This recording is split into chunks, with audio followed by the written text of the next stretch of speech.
Poppy and I just had a dip in the Grove Water River, the Big Stomach River. And we've just stopped up there.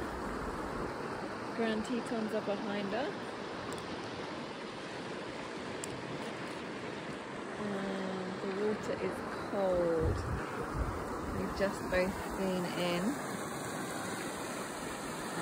Yeah, it's fresh but beautifully pure.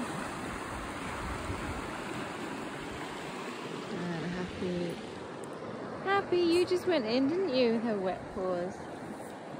Little paws. And the Grand Tetons behind us. And we're at the end of our trip to Yellowstone and Grand Teton National Park.